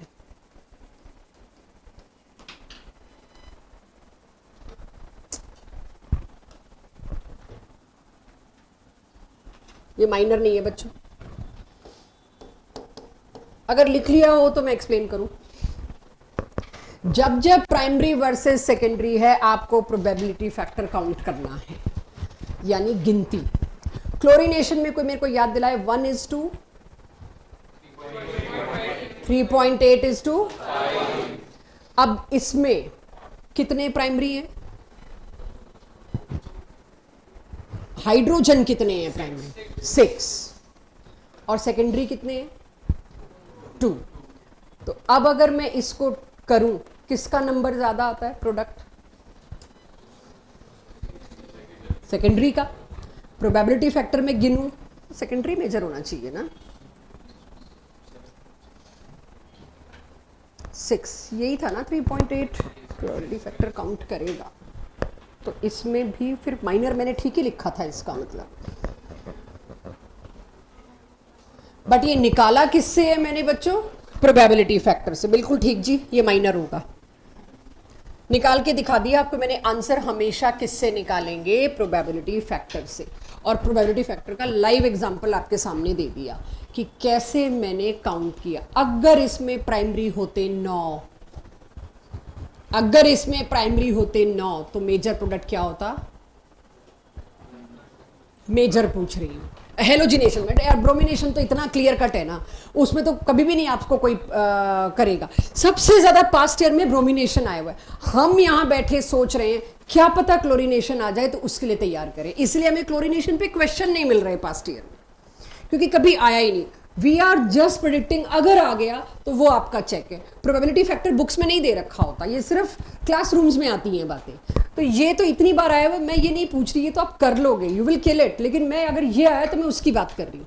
अगर मैंने कोई ऐसा एग्जाम्पल दिया होता जिसमें नो, और बी प्रिपेयर्ड, बहुत खराब क्वेश्चन डाले हैं मैंने इस पर्टिकुलर टॉपिक पे डीपीपी में, कि आपको हमसे डाउट में पूछने पड़े हूँ कि 9 प्राइमरी है, फिर भी आप प्रोबेबिलिटी फैक्टर में इसको नहीं दे रहे, जबकि आपने क्लास में लिखवाया है प्राइमरी और सेकेंडरी हमेशा प्रोबेबिलिटी फैक्टर लाया जाता है।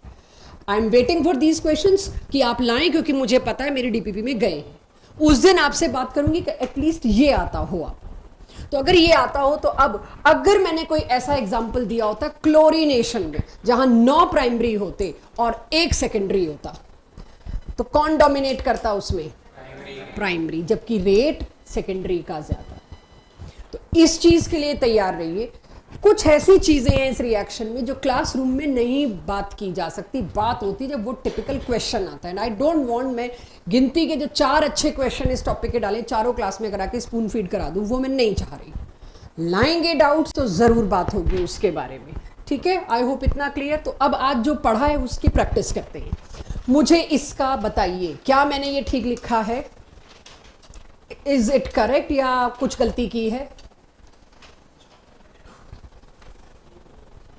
जहां टर्शरी आ गया प्रोबेबिलिटी फैक्टर नहीं होता, बट यहां तो प्राइमरी और सेकेंडरी है। अच्छा, ब्रोमिनेशन में तो वैसे ही कोई फाइट नहीं है। ब्रोमिनेशन में तो पता ही है कि प्राइमरी सेकेंडरी टर्शरी, आंख बंद करके वो ऑर्डर दे रखा है 1682 और 1। थोड़ा सा यहां सोचना पड़ेगा, सोचो। 4 है, 4 × 3.8, प्रोडक्ट ज्यादा है। समझ आ गई प्रोबेबिलिटी फैक्टर का मतलब, ओके। इसमें मुझे बताइए क्या ये प्रोडक्ट सही है। नीचे कुछ लिख भी रखा है मैंने,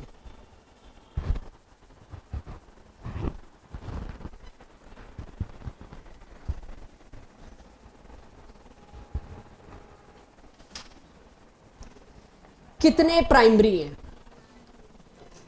पता नहीं मैंने 6 क्यों लिखा है, वो आप ही बताएंगे। कितने प्राइमरी हैं? मैंने यहाँ 6 लिखे हैं। ऐसे प्राइमरी जिसका ये मेरा इरादा था नहीं, पता नहीं क्यों ले रही हूँ मैं। यही है वो 2-3 क्वेश्चन जो डीपीपी में मिले। आपको उनका एटमॉस्फेयर भी सेम देखना है, आजू बाजू भी, अड़ोस पड़ोस भी सेम होना चाहिए, वो सेम बिहेव करते हैं। ये दोनों एग्जैक्टली सिमिलर है, इसीलिए 6 एक जैसे। ये इनसे किस मामले में डिफरेंट है? ये फर्दर एक टर्शरी कार्बन से जुड़ा है, ये फर्दर एक सेकेंडरी कार्बन से जुड़ा है। इसके पड़ोस में एक ही H है, इसके पड़ोस में 2 H है। आसपास का माहौल भी सेम हो तब वो सेम बिहेव करते हैं। तो ये प्राइमरी 9 नहीं थे, ये प्राइमरी 6 थे। ठीक है, अब 1 into 5 क्या लिखा होगा मैंने? ये टर्शरी, टर्शरी एक ही है, यहाँ पे दिखाई दे रहा है मुझको। तो 1 into 5 मतलब टर्शरी, 6 into 1 मतलब वो, 2 into 3.8, ये 3 अलग बिहेव कर गए। 1 into 3 किसका प्रोडक्ट सबसे ज्यादा? ये है वो क्वेश्चन जो हम एक्सपेक्ट कर रहे हैं मिलना चाहिए। इस कैटेगरी के 2 और डाले हैं मैंने डीपीपी में कि आपको ये ढूंढना है उनका आजू बाजू सेम है। ये मैं पिछले 10-12 साल से ट्रैक कर रही हूँ, हर बार सोचती हूँ शायद इस बार ये चीज पकड़े, अभी तक तो नहीं पकड़ी, आई डोंट नो कब। लेकिन ये एक हिडन क्वेश्चन, एक हिडन कैटेगरी पड़ी हुई है मेरे पास, जो आज तक किसी शिफ्ट में कहीं पास्ट ईयर में मुझे देखने को नहीं मिली। मैं जेई मेंस की बात कर रही हूँ, एडवांस में तो मिल ही जाएगी। ठीक है, सर्टेनली मिल जाएगी, वो निकली ही वहां से हैं चीजें। आगे चलूं? इसके 2 क्वेश्चन है, वो आप करेंगे डीपीपी। हाँ जी, हाँ जी, हाँ जी, बोलो। आपने बोला नहीं था कि टर्शरी में प्रोबेबिलिटी नहीं देखी। अब मैं इसीलिए तो ये केस लाई। यहाँ पे टर्शरी नहीं है, लेकिन यहाँ पे प्राइमरी 2-2 तरह के आगे। अब मेरे पास कोई चारा नहीं बचा, अब तो मेरे को प्रोबेबिलिटी फैक्टर लाना पड़ेगा ना, वरना तो तुम प्राइमरी पे लगा देते। तो if comparison is between secondary, see if comparison is between primary secondary, probability लाओगे। टर्शरी आ गया, नहीं लाओगे। अब यहां खुद लिख लो ना कि if comparison is between this, और थोड़ा भी कॉम्प्लिकेटेड केस आया तो आपको, यानी आपको याद क्या करना है, कहां प्रोबेबिलिटी फैक्टर नहीं लाना, बाकी सब जगह लाना है। ठीक है, तो ये याद करेंगे आप लोग तो आपके लिए थोड़ी हेल्प हो जाएगी। सो अब सिर्फ क्वेश्चंस करने हैं, मैं और नहीं पढ़ा रही। आप मुझे क्वेश्चंस के आंसर्स देंगे कुछ। मेजर प्रोडक्ट,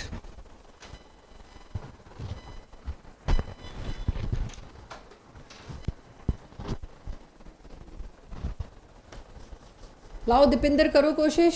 श्रेय, अभिवीर,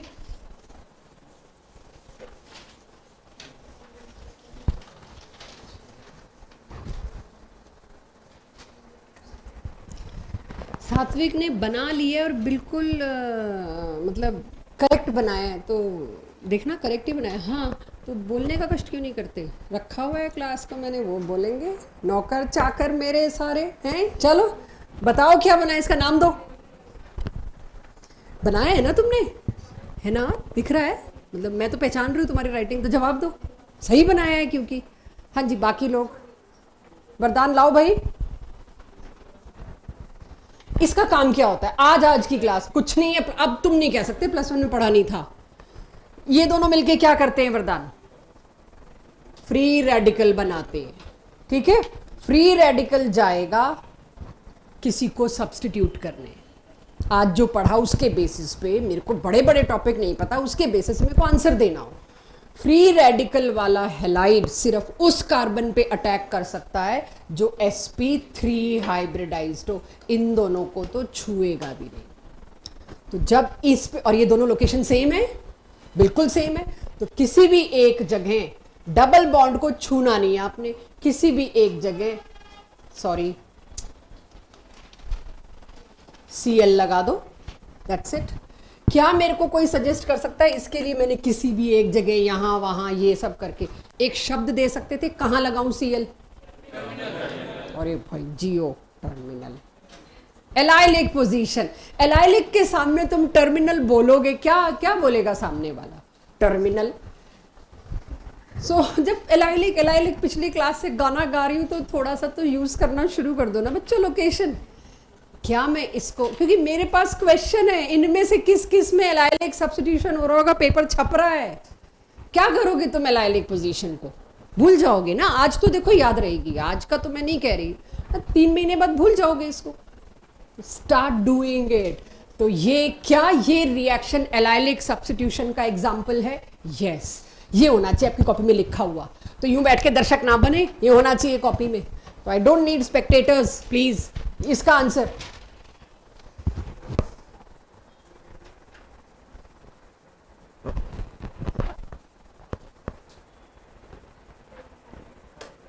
बेंजीन नहीं है, पहले तो 6 कार्बन का रिंग नहीं और 3 डबल बॉन्ड नहीं है, बेंजीन तो है ही नहीं। ZnCl2 एनहाइड्रस विद HCl एक ही काम करता है, हेलोजिनेशन। इसकी लाइफ का मोटिव ही एक है, OH हटाओ, उसकी जगह Cl लगा दो। बट मैंने आपको तब भी बताया था, हमेशा बताया है, बिना मैकेनिज्म के कोई आंसर दिया तो लुढ़कोगे। तो ये NCERT वालों के लिए नहीं है भाई। सबसे पहले बिल्कुल कानों में मेरे आ गया है जो जवाब आया है, बट सबसे पहले तो मैं OH हटाऊंगी, राइट? वो प्रोटोनेशन हुआ होगा, OH हटेगा, उसके बाद क्या करूं? Ring expansion. रिंग एक्सपेंशन करते ही मेरे पास आ जाएगा यहां पॉजिटिव चार्ज, और फिर ऑटोमेटिकली यहां क्या लग जाएगा? Cl। साइक्लोहेक्सेन बनना चाहिए, और इसका IUPAC नेम क्या होगा? क्लोरोसाइक्लोहेक्सेन। ठीक है, रिंग एक्सपेंशन NCERT में हमें नहीं एक्सपेक्ट करते, ये तो खैर है। ये कितनी बार कराऊंगी मैं? दिस आंसर अब के सोच के विद मैकेनिज्म, यहां पे पेन पेपर पे नहीं, सोचो मैकेनिज्म। प्रिंट है ना, पूरे दौड़ना तो नहीं पड़ेगा और प्रिंट्स के लिए। ये चिंदी बना नहीं करना चाहिए हमको, वाह प्रैक्टिस होगी। चल एनीवेज, आंसर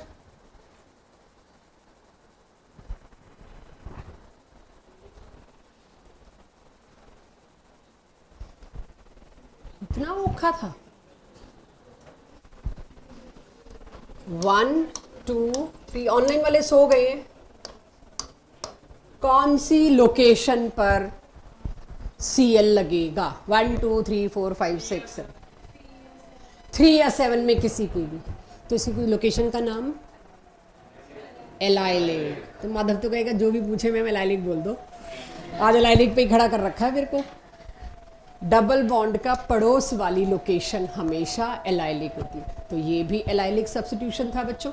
2 चीज़ों पे मेरे को ध्यान लाना था आपका, एक तो हीट पे, और दूसरा एलाइलिक ये वाली ढूंढने की बच्चों को आदत पड़ जाती है कि this location is allylic, this location is allylic, this location is allylic. लेकिन इसमें आदत पड़ना, जो रिंग के साथ डबल बॉन्ड है, थोड़ा अनयूजुअल लगता है, तो मुझे इसीलिए एलाइलिक लोकेशन दिखानी थी। तो ये एज इट इज रहेगा, डबल बॉन्ड को छुएगा नहीं। इन दोनों में से किसी भी एक लोकेशन पे Cl कर दीजिए। डन?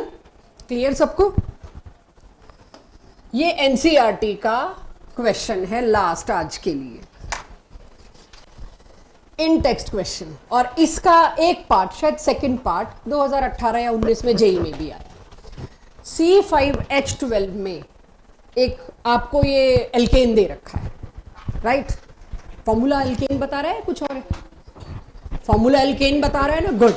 एक एल्केन दिया, आप उस एल्केन का ऐसा स्ट्रक्चर बताओ जिसमें कहीं पर भी आप, मतलब मोनोहेलोजिनेशन करना है आपको, एक ही हेलोजन लगाना है। ऑब्वियसली एल्केन पे एक ही हेलोजन सब्स्टिट्यूट करा रहे, तो फ्री रेडिकल मैकेनिज्म वाला है, मैं वहां नहीं जा रही, अब सीधे प्रोडक्ट पे। ऐसा एल्केन का स्ट्रक्चर बताइए C5H12 का कि मोनोहेलोजिनेशन कितने भी, जितने भी टाइप्स के H हैं, कोई भी H सब्स्टिट्यूट कर लो, सिर्फ एक ही आइसोमर बने, नियो। ये भी आपको +1 में कराया हुआ है, अगर याद हो तो। ना भी याद हो, ये तो +2 की NCERT का है। नियो ये होता है, सॉरी मैं प्रोडक्ट क्यों बना के दूं, दिस। अब इसमें तुम चाहे ये सारे H का आसपास का एटमॉस्फेयर भी सेम है, कहीं भी आप H हटाओ और उसकी जगह अगर आप Cl लगा देते हो, कहीं पर भी आपको एक ही आइसोमर मिलने वाला है। तो फर्स्ट का आंसर तो ये हो गया। सेकंड, ऐसा बताइए जिसमें 4 आइसोमर बने। पेंटेन को कैसे लिखूं जिसमें 4 डिफरेंट लोकेशन बन जाएं, H सब्स्टिट्यूट करके हेलोजन लगाऊं तो। अब है, करो कोशिश। मेरे को तो एक ही चीज सूझती है, सबसे पहले एन पेंटेन बना के देख लेती हूँ, शायद 4 बनते हो। इसमें कितने बनेंगे? एक होगा, यहां Cl आ जाए, यहां आ गया, यहां वाले को मैं गिन नहीं सकती, सेम हो जाएगा, 1 क्लोरोपेंटेन 1 क्लोरोपेंटेन। मैं सेकंड नंबर पे Cl लगाऊं तो 2 क्लोरोपेंटेन 2 क्लोरोपेंटेन, ये मेरी चॉइस से गई। बीच वाले में लगाऊं तो 3 क्लोरोपेंटेन, कुल मिला के 3 आइसोमर। अगला मैंने 3 आइसोमर ही पूछा हुआ है। अब मेरे को बताने थे 4 आइसोमर। अब क्या बचा? Iso pentane. तो आइसो तो मेरे को लगता है शायद बात हुई है क्लास में। एक लोकेशन ये, एक ये, एक ये, एक ये, चारों अलग हैं। ये और ये सेम है, क्योंकि आप कार्बन चेन चाहे इधर से लीजिए चाहे इधर से लीजिए, एन ब्यूटेन, ये दोनों लोकेशन सेम है, ये 3 लोकेशन अलग हैं। कुल मिला के 4 आइसोमर। तो ऐसे कुछ सवालों के लिए आप तैयार रहिए। This is summary of allylic. ये मैं पढ़ा नहीं रही, दिस इज समरी। आज मैंने, और ये +1 के किए हुए चीजें, आज मैंने ये एलाइलिक सब्स्टिट्यूशन करा दिया आपको।